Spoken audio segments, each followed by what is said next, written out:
Hey, this is Dave from housebarons.com. Today we're going to look some more at our old house renovation. We're going to take a look specifically at the construction of the house.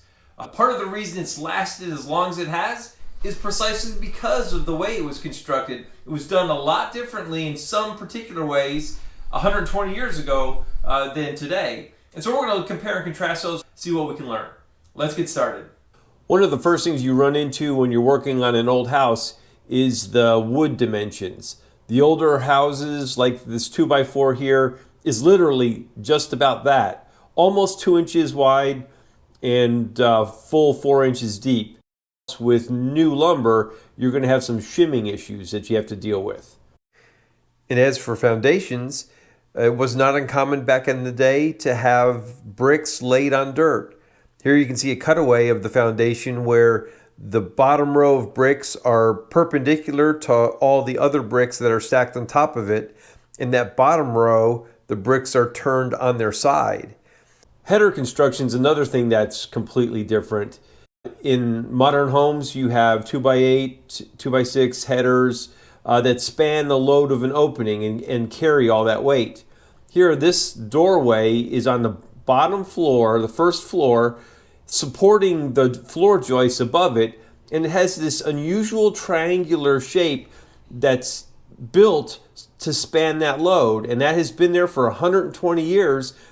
These windows here, the single windows, have just flat double 2x4s over them, and these haven't sagged either. And a lot of it has to do with the diagonal plank sheathing on the outside of the house. But again, it's something that we wouldn't do today, but the way they've done this shows that these houses have structural integrity to last years. Here you can see this double flat 2x4 functioning as a header is cut right in the middle, and still it didn't collapse enough to break that window over the length of time that it's been sitting there. And it gets a lot of its strength and rigidity from that diagonal siding, that 1 inch 1x6 planking on the outside. In modern construction, a 4x8 sheet of whatever sheathing we might use today might have around 50 nails on a 4x8 sheet of plywood, say, or OSB. There you would have 3 times the number of nails used to secure the diagonal sheathing. And as such, it's very strong and does carry a lot of load that's above it and helps those flat headers actually stay consistent over the years. Another surprise we got was this 2x10 floor joist that was rotten and cut through, has about 3 inches of space there left of that 2x10. And so we ended up sistering all these to provide extra support. And for a while we were like, how in the world did that not collapse? Because right above it was a 5-foot cast iron clawfoot tub. You know, when you put a person in water in that, how did that not break? Well, because it wasn't just that joist, but the joist next to it and the 2 next to that all had serious structural cutouts in them. Turns out that the planking of the floor above it acted much like the planking on the exterior sheathing of the house, in that it was tied together in multiple ways and therefore it wouldn't let it collapse. So the flooring, even though these 2x10s are so badly damaged, the flooring above, the planking in the flooring above helped keep this from caving in. So it turns out that no matter where you look in this house, it's clear that they've made use of boards laid over other boards in opposite directions or diagonals to strengthen the house, whether it be the lath and plaster over the studs, or the plank flooring over the joists, or the diagonal sheathing they're going over the exterior walls. It provides a lot of strength.